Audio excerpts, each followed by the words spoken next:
Hello everyone, this is Surbhi Goyal. Welcome to my channel Easy Learning with Surbhi. Interview day पास में है, अब पता नहीं क्या करें कैसे करें, पता नहीं इंटरव्यू क्लियर होगा या नहीं होगा। हमें ये नहीं पता कि हम क्या ना करें, बट हमें ये पता है कि हम क्या कर सकते हैं। So in my today's video I am going to share about all those points and tips that you can keep in your mind before appearing for the interview, during the interview and after the interview. I am sure these points and tips are really going to help you guys. So इससे पहले मैं ये points और tips आपके साथ share करूँ, make sure कि आप मेरी वीडियो को लाइक कर दें, मेरे चैनल को सब्सक्राइब कर दें और बेल आइकॉन बटन ज़रूर दबाएं so that you can get all the notifications of my video. So let's get started. Right, so what points to be kept in mind before the interview? The first point is research the company. Okay, why to research about the company? देखिए, on the day of interview you can be asked this question that why do you want to work in our company, or do you know anything about our company, or why us, why not anyone else, or what is the best thing you like about our company, or what is the best role that is ideal for you.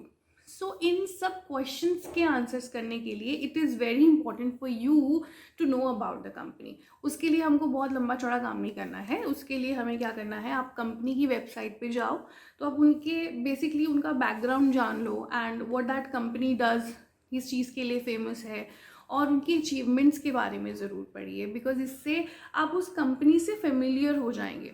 और जब आप उस company के पास जाओगे ना, जब आप उस इंटरव्यू के डे पे जाने वाले हो, आपको कंफर्टेबल फील होगा कंपनी, और आपके लिए ऐसे क्वेश्चंस के आंसर्स करना इजी हो जाएंगे. So it is very important to research the company. Second, practice.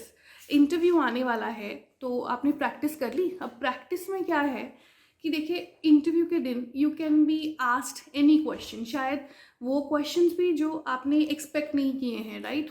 लेकिन जो क्वेश्चंस हमें पता है कि you know these questions can be asked, right, जो बहुत ऑब्वियस क्वेश्चंस भी होते हैं, आप उन क्वेश्चंस की प्रैक्टिस ज़रूर कर लें. इससे क्या होगा कि आप इंटरव्यू के दिन ज़्यादा घबराएंगे नहीं, थोड़ा कंफर्टेबल फील करेंगे, बिकॉज ऑलरेडी आपके माइंड में वो आंसर्स हैं. तो प्रैक्टिस कैसे करें? प्रैक्टिस ऐसे करें कि आप किसी अपने फ्रेंड को बुला लो या अपनी फैमिली मेम्बर में से किसी को ले लो. सो एज्यूम करो कि वो आपका इंटरव्यूअर है, तो अपनी क्वेश्चंस की लिस्ट आप उनको पकड़ा दो. सो वो क्वेश्चन आपसे पूछेंगे और आप आंसर देते जाइए. So the third point is dress professionally. Gone are those days when people used to think we should wear only formal. Nowadays every company has its own dress code. So before you appear for the interview, you better ask someone in that company. किसी से आप consult कर लो, आप HR team से बात कर लो, recruiter से बात कर लो एंड गेट टू नो कि उस कंपनी का ड्रेस कोड क्या है. सो उससे भी बेटर बन के आप उस दिन जाइए. इससे आपका इंप्रेशन बहुत अच्छा पड़ेगा. सो आपका ड्रेसिंग बहुत मैटर करता है आपका अच्छा इंप्रेशन डालने में, और आपकी पर्सनैलिटी को भी बताता है. So dress professionally. Fourth, arrival. Arrive on time या arrive a little early. Well here I will say arrive a little early. आपको टाइम से थोड़ा सा पहले पहुंचना है. क्यों? क्योंकि ज़रूरी नहीं है आपको उनके ऑफिस में ही इंटरव्यू लिया जा रहा है. The venue can be somewhere else in that company. So उसमें आपका वहाँ जाके टाइम वेस्ट ना हो जाए, तो आप पहले पहुँचो ताकि आप वेन्यू पे भी टाइमली पहुँच पाओ. तो आप वहाँ जाओगे, अपनी ब्रीथ पे कंट्रोल करोगे, सेटल वेटल हो जाओगे. So it's very important. So try to arrive before the given time. And एक बात और, अब देखिए क्या हो सकता है, there can be a situation when you are not able to arrive on time, और maybe you have to cancel your interview. तो इसके लिए प्लीज़ इन्फॉर्म बिफोर हैंड. आप उनके रिक्रूटर को और HR टीम के मेंबर को जिन्होंने आपको कॉल किया था, या किसी मेन बंदे को वहाँ पे आप इन्फॉर्म कर दो, मेल डाल दो या डायरेक्टली कॉल कर दो that you will be late. तो इससे क्या होगा, आप एक्चुअली लेट कंसीडर नहीं किए जाते, बिकॉज आपके पास जेन्युइन रीज़न है. या कैंसिल कर रहे हो तो उसका भी आप रीज़न बताओ कि क्यों है और आप नहीं आ सकते. So is there any other day when they can reschedule your interview. So ऐसा करके आप लेट होने से बच सकते. Now part number 2, during the interview. Interview के टाइम पे हमको किन चीज़ों का ध्यान रखना है? देखिए, जब भी आप उस रूम में एंटर कर रहे हो, आपके 30 सेकेंड्स लगते हैं आपको फर्स्ट इंप्रेशन डालने के लिए. We all have heard that first impression is the last impression. तो हम अच्छा इंप्रेशन कैसे डालें? First, smile please. यस, आपकी जो वार्म स्माइल है वो आपके कॉन्फिडेंस को इंडिकेट करती है. It shows that you are very enthusiastic, very positive and you are a happy going person, right? So smile. Second, अपनी बॉडी लैंग्वेज पे ज़रूर फोकस करें. What is your body language? जैसे आप वहाँ जाकर चल रहे हैं, बैठ रहे हैं, so how should be your body posture, sitting posture. आपकी थर्ड थिंग इज़ आपकी आइज़ मूवमेंट्स. आप डायरेक्टली उनकी आइज़ में देखिए. डायरेक्टली आइज़ में देखना दैट डजंट मीन कि आपको घूर के देखना है, नहीं, वो थोड़ा अनकम्फर्टेबल हो जाएगा. मतलब आप जब उनको ग्रीट कर रहे हैं, बैठ रहे हैं, तो थोड़ा उनसे आई कॉन्टैक्ट बनाएं. अगर एक इंटरव्यूअर है तो उनसे ही बात करेंगे ऑब्वियसली, लेकिन अगर वहाँ पे एक से ज़्यादा है तो आप पर्सनली सबको ग्रीट करो. इससे क्या होता है, कनेक्शन बिल्ड करते हो, राइट? सो आपका ये है eye contact. Okay, now coming to the next part which is speak. Speak clearly. ज़्यादा लड़खड़ाइए मत. Don't mumble, don't fumble. Speak with assurance. उससे you will sound really confident. Next point, listen before answering. अब वहाँ पर आपने greet कर दिया है, वहाँ जाके आप बैठ गए हैं, तो वेट कीजिए. Let your interviewer start the interview. उन्हें सुनिए कि उनका फर्स्ट क्वेश्चन क्या है या वो क्या बोल रहे हैं. उसके अकॉर्डिंगली ही आप आंसर दीजिएगा. Here point to be noted, मैं आपको बताना चाहती हूँ कि क्वेश्चंस में क्या होता है ना कि इंटरव्यूअर क्वेश्चंस पूछ रहे हैं, ठीक है, वो टेक्निकल क्वेश्चंस पूछ लिए उन्होंने, आपके प्रोफेशन रिलेटेड क्वेश्चंस पूछ लिए. देयर कैन बी टाइम जब वो आपसे पर्सनल क्वेश्चंस भी पूछ सकते हैं. इसमें प्लीज़ आप इरिटेट ना हो और अनोइंग फीलिंग भी नहीं आया आपके अंदर, बिकॉज इट्स क्वाइट जेन्युइन. उनका पूछना भी जेन्युइन रीज़न है. क्या क्वेश्चन हो सकता है कि आपके शादी के भी प्लान्स होंगे, तो क्या सोचा है? अब देखिए, उनका एक रीज़न है ये टॉपिक छेड़ने का, बिकॉज इससे वो जानना चाह रहे हैं कि आप कितनी देर तक हमारी कंपनी में टिके रहोगे, ठीक है, स्पेशली विमेन. क्योंकि आप शादी कर रहे हो तो नेचुरली आप अपनी जगह से शिफ्ट हो जाओगे किसी और जगह पर, राइट? सो आप अपना आंसर इस तरीके से दे सकते हैं कि right now I want to focus on my career. Yes, marriage is in my mind but not now. So ऐसे करके आप आंसर दे सकते हो. Next point, give brief answers. अपने आंसर्स को बहुत ड्रैग मत करो.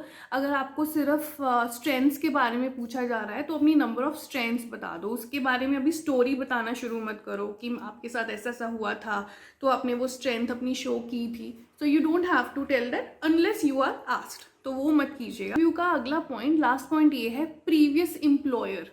अब क्या है कि अपनी क्वेश्चनिंग में आपसे ज़रूर पूछ सकते हैं कि why did you leave your previous job. So उसमें ऑफकोर्स जब वो क्वेश्चन आ रहा है तो आपके माइंड में आंसर हो सकता है कि आई हेटेड माई हेड या आई हेटेड माई बॉस, ठीक है, बिहेवियर अच्छा नहीं था एंड ब्ला ब्ला ब्ला. लेकिन आप ऐसे नहीं बोल सकते, ठीक है, बिकॉज उससे क्या लगेगा कि ये इंसान थोड़ा, इसका थोड़ा नेगेटिव आउटलुक है.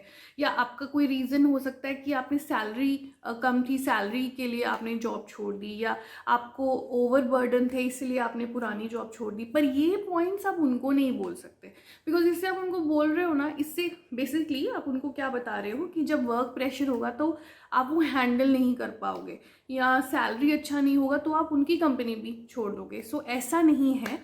पॉजिटिव ट्रैक पकड़ो, ठीक है, रीज़न दो बट वो थोड़े जेन्युइन लगे कि ये रीज़न है. जैसे you want to grow, you want your skills to grow, knowledge to grow, so that's why you are planning to switch the job. Previous employer के बाद नेक्स्ट पॉइंट पे आते हैं which is know your resume. Okay, resume आपके interview के पास है, आप उनके हाथ में है, वो पढ़ रहे हैं, सब कुछ रिटन है, लेकिन आपको ध्यान ही नहीं है कि एक्चुअली मैंने लिखा क्या था. अब देखिए, you should be truthful, you should know your resume. अगर आपने उस पर लिखा है कि आपकी हॉबीज़ में रीडिंग है, reading is your hobby, so make sure you actually read, क्योंकि आपको वहाँ पे क्रॉस क्वेश्चन भी हो सकता है. यू नेवर नो कि रीडिंग में अच्छा, अभी आपने रिसेंटली कौन सी बुक पढ़ी है, ठीक है, या which is your favourite book.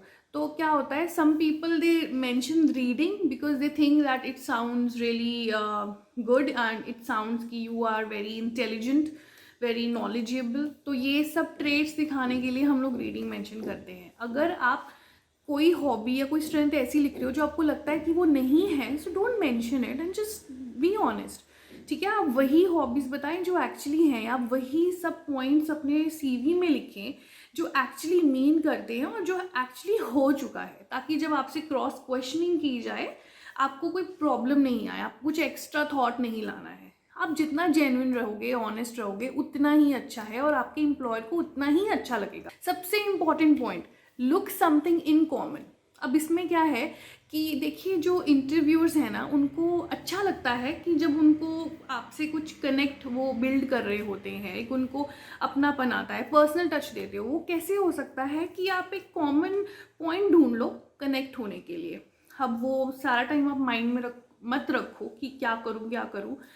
Point कुछ भी हो सकता है, मे बी वो रिलेटेड टू रिज्यूम हो सकता है। फॉर एग्जाम्पल, आपने हॉबीज़ में लिखा है कि music, okay, you are fond of music, तो अगर वो इंटरव्यूअर भी म्यूज़िक के शौकीन है, तो वो टॉपिक अगर उन्होंने चला लिया है तो उसको झट से कैच करो, के बेस पे थोड़ा पर्सनल टच लाओ। आप डिस्कस कर सकते हैं थोड़ा सा म्यूज़िक के बारे में, तो वो भी बहुत अच्छा लगता है और उनको लेटर ऑन आप याद रहते हो कि हाँ, this was a person who came for the interview, और हाँ, उसके साथ बातचीत ऐसे से हुई थी, तो आप एक स्पेशल लिस्ट में आ जाओगे। So look for something in common, it will help build connection and थोड़ा पर्सनल टच भी आएगा इसमें।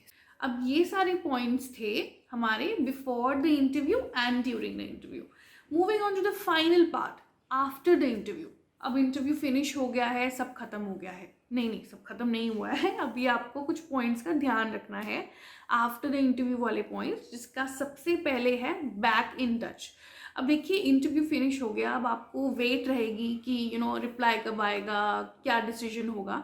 तो जाने से पहले आप अपने इंटरव्यूअर को ज़रूर ये पूछ सकते हैं बहुत प्यार से दैट कि वो कब एक्सपेक्ट करें आपका डिसीजन इस पूरे इंटरव्यू का, मतलब आई यू सिलेक्टेड और नॉट सिलेक्टेड, ऐसा वाला डिसीजन। तो इससे क्या रहेगा कि वो आपको थोड़ा सा टाइम बता देंगे कि अच्छा, कि हम आपको will get back to you after 2 days और 3 days और वट एवर टाइम। तो आप ये पूछ लें, सो इससे आपको तसल्ली हो जाएगी, okay, that now I should wait for this and that much time, right? Okay, now moving on to the second point, which is thank the interviewer. When you are done with the interviewer, before getting up, just thank them. कैसे thank कर सकते हैं? Sir, thank you for taking out your precious time to interview me. ये line आप ऐसे बोल सकते हैं प्यार से। इससे क्या है, अच्छा लगता है। You should show your gratitude कि उन्होंने टाइम निकाला। Sound well mannered person, right? Now moving on to the third point, make sure you have the contact details of your employer or a company or the HR team.